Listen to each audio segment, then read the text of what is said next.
Yeah.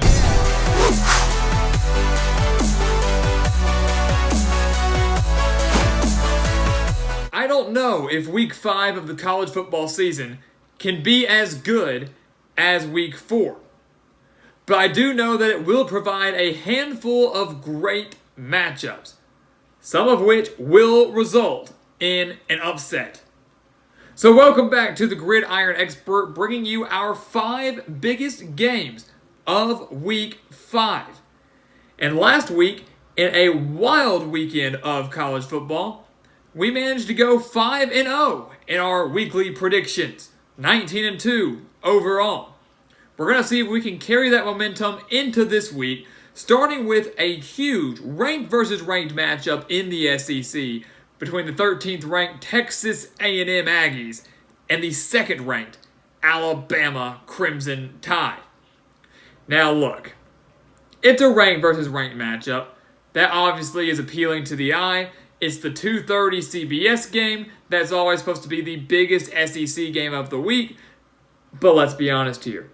We know how this game is going to go. Alabama has won 7 straight games over Texas A&M. 7 straight games since Johnny Manziel stormed into Bryant-Denny Stadium back in 2012 and stunned the top-ranked Crimson Tide. 5 of those 7 games Alabama has won has been decided by 18 points or more. So they haven't been really that close. Alabama has taken it out on Texas A&M over these past few years. And when you look at both of these teams, guys, it's no surprise and it's very obvious that Alabama owns the edge everywhere. Just look at how these two teams played last week. Texas A&M barely survived Vanderbilt. I say survived. They didn't beat Vanderbilt. They survived Vanderbilt. And that's not something that what was a top 10 team at the time should have to say. The Aggies at home only beat the Commodores 17-12. They committed 3 turnovers in that game. And I'm telling you that if that had been anybody but Vanderbilt, or if Vanderbilt had been a little bit more experienced and a little bit more talented, the Commodores would have won that game. Texas A&M, lucky to get out of there alive, lucky to be remaining a top 15 team. Alabama, on the other hand, they went on the road to Columbia, defeated Missouri 38-19. That game was not nearly as close as that score indicates. I believe it was 35-6 going into the fourth quarter, so nowhere near as close as what that score made it out to be. Mac Jones, in the post-Tua era, had a great first game. We know he played the final, 4 games of 2019 when Tua went down with an injury, but his first real season as a starter, he went 18 for 24 for 249 yards and 2 touchdowns. Both of those touchdowns going to Jalen Waddle. So a fantastic debut for Alabama. Not so much for Jimbo Fisher and the Aggies. And you have to look at it. Obviously, the Aggies lost their leading wide receiver in Jamon Osborne. He chose to opt out of this season. So you lose him right before the season starts, your offense is going to take a bit of a hit. In this game, the key is going to be Alabama's run defense versus Texas A&M's rushing offense. Which one's going to give here? The Crimson Tide allowed 69 rushing yards to Missouri last week. A&M put up 187 rushing yards, including 117 from Isaiah Spiller, who got those 117 rushing yards on just 8 carries. He averaged over 14 yards per carry against Vanderbilt last week. But again, you take away that running game for Texas A&M, Kellen Mond still has not proven to me that he can be the man at College Station, that he can win the games through the air, especially not against this Alabama defense. The Crimson Tide hold strong in this game. They defeat the Aggies by at least 2 touchdowns at Bryant-Denny Stadium. Moving on down to the ACC, we've got the 12th ranked North Carolina Tar Heels taking on the Boston College Eagles. To most people, you'll look at this and say, why is this a game on your big board here? Why is this a top 5 game? Well, I'm going to be honest with you. We were struggling to find a 5th great game to put up here on the board. But the more and more I looked at this game between the Tar Heels and the Eagles, the more and more appealing it was to me. This is a battle between 2 unbeatens, 1-0 North Carolina and 2-0 Boston College. A battle really between 2 very solid defenses and 2 solid quarterbacks in Sam Howell and now Phil Jurkovec. over at Boston College, a transfer QB from Notre Dame. So you look at this game first, guys. This is the first game back for North Carolina in 3 weeks. When they face off against Boston College on Saturday, it will be the first game they've played in 3 weeks. They defeated Syracuse 31-6 back on September 12th. Boston College, on the other hand, this will be their third game in as many weeks. They beat Duke 26-6 back on the 19th. They survived Texas State 24-21. That's a major area of concern there, surviving a Sun Belt squad that really isn't all that great, only by 3 points, scoring 10 points in the final minute 11. They kicked the game-winning field goal with 3 seconds left. So that game literally came down to the wire. So Boston College playing their third game, but obviously playing well under their brand new head coach in Jeff Hafley, who has done well so far over on Chestnut Hill. Boston College has forced 6 turnovers in this game, or forced 6 turnovers in their first 2 games. Now, I know 5 of those have come against Duke. 5 turnovers in 1 game. Fantastic. But they forced another one against Texas State. So a key in this one is going to be North Carolina taking care of the football. Because keep in mind, as great as Sam Howell is, as impressive as he is, and as high as on him as I am, he did throw 2 interceptions in that game against Syracuse. And this is a Boston College team now that, with Jurkovec at quarterback, with David Bailey at running back, kind of has some pieces on offense where if they get the ball, if they get some turnovers, they might make you pay for it. Unlike Steve Adazio, who never really could find just some balance and never really could find stability on the offensive side of the ball. So North Carolina has got to take care of the football. But at the end of the day, the Tar Heels defense is just as talented as their offense. So much experience on both sides of the ball here. They're hungry to get back out on the field. They should have been back out there earlier, but a game was postponed due to the coronavirus. I think Mack Brown and the Tar Heels come out here, take care of business, win this game by at least 10 points over Boston College and Jeff Hafley. The offense not going to have enough against the Tar Heels. We move down to a very, very exciting American Athletic Conference matchup between the 25th ranked Memphis Tigers and the SMU Mustangs. We don't touch much on Group of 5 games on here. We do over on Patreon. If you haven't signed up for our Patreon tiers, go sign up for that because we break down some big Group of 5 games over there that you don't want to miss. But this is one that we have to make an exception for. Because if you remember what happened last year between Memphis and SMU, you know that we're going to be in store for a great matchup on Saturday afternoon. In 2019, College Game Day went to Memphis for a top 25 showdown between the Tigers and the Mustangs. One that Memphis won 54-48, handing SMU their first loss of the season. It was a thrilling game.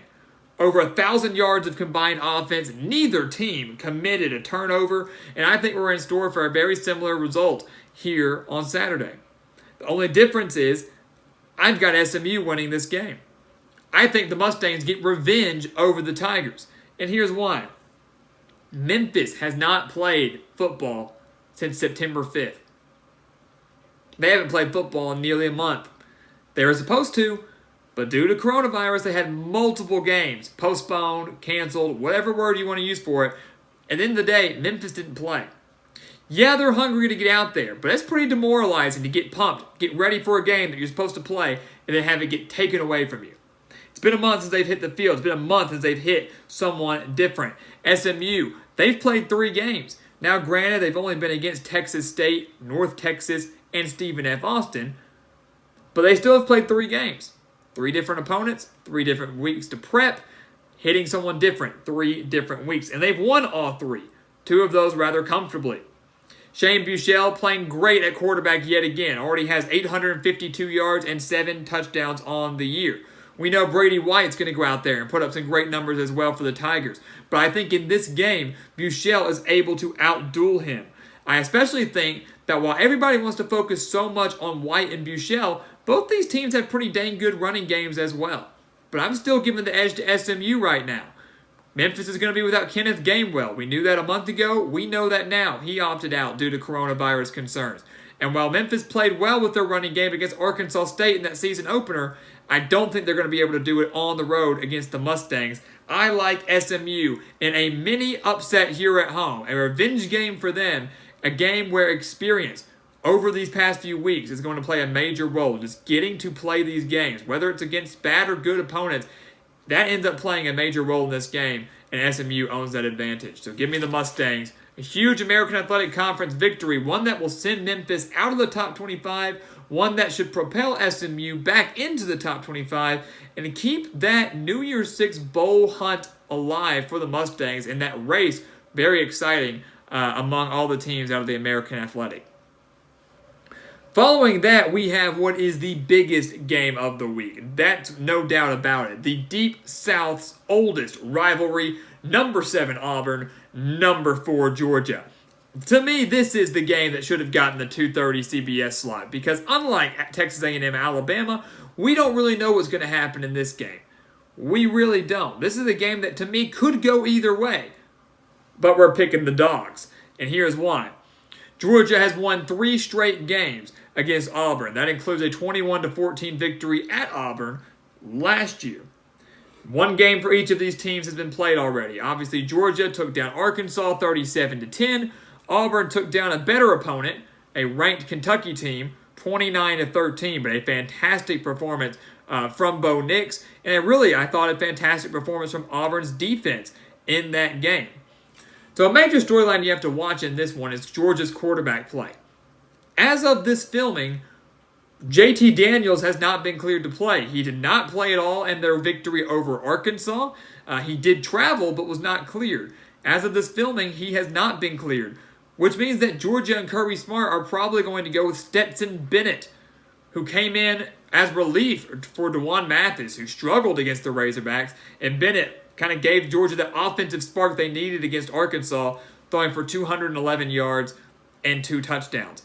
And I thought, all things considered, considering Bennett was relatively low on the depth chart, you had Newman opted out, Daniels couldn't play, Mathis struggled. So Bennett, so really your 4th string quarterback, Bennett comes in and really did a fantastic job, poised in the pocket, delivering some great throws. Can he do that, though, against a better defense in Auburn?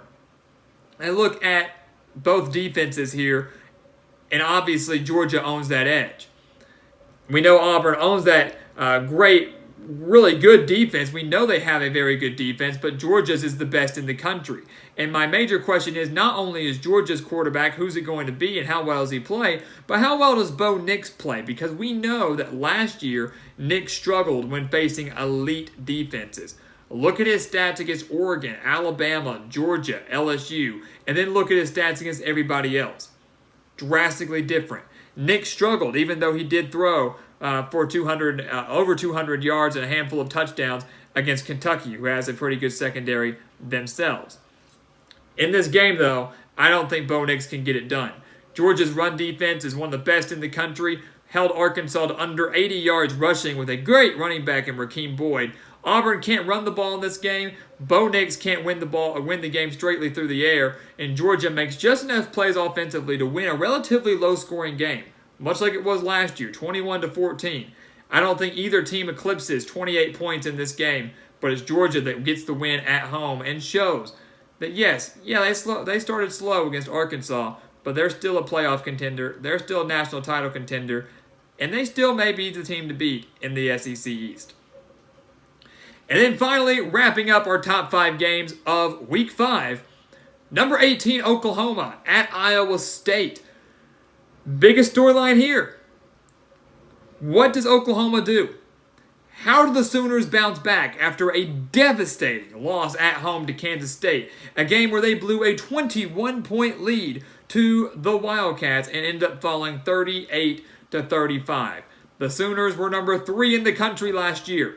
They dropped 15 spots all the way to 18th.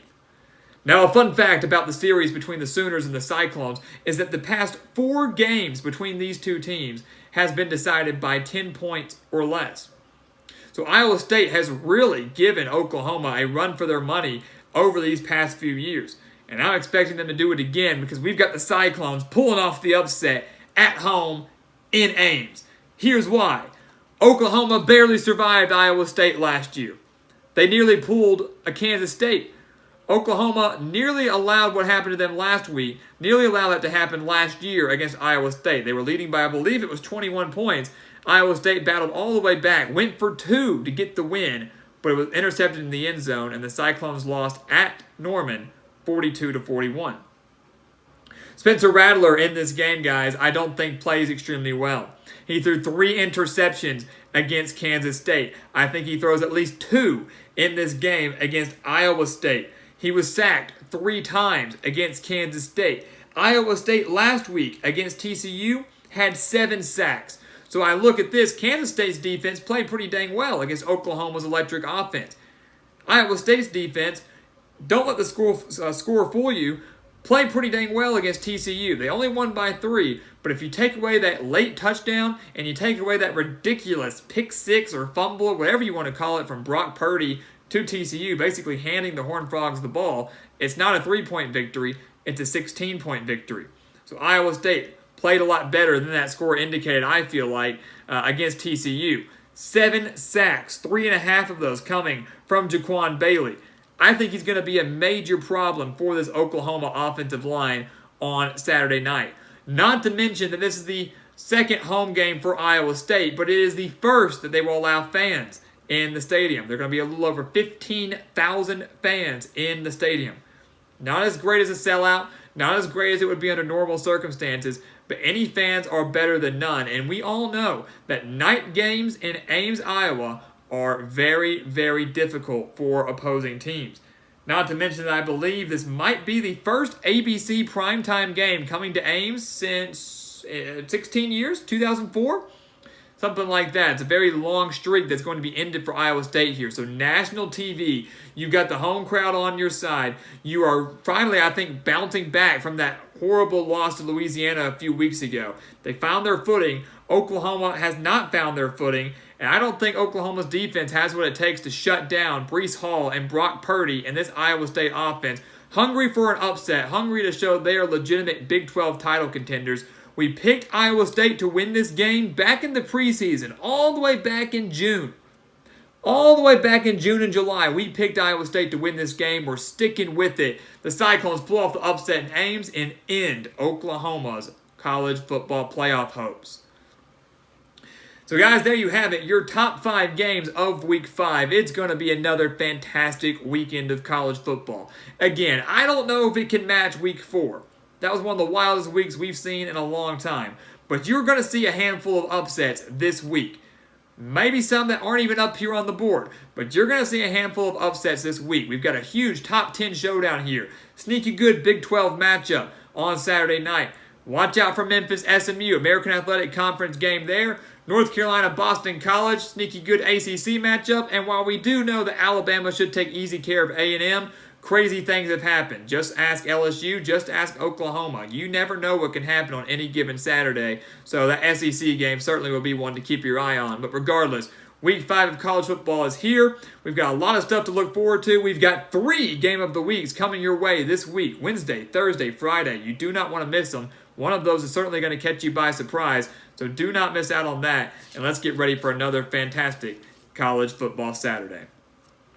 So guys, thank you so much for watching us here at the Gridiron Expert on YouTube. Please continue to like, comment, subscribe, and share our videos. The more you share our videos, the more we continue to grow, the more we continue to build our team right here at the Gridiron Expert. And it's all because of people like you. So make sure to share, make sure to hit that like button, make sure to subscribe. It goes a long way, more than you know.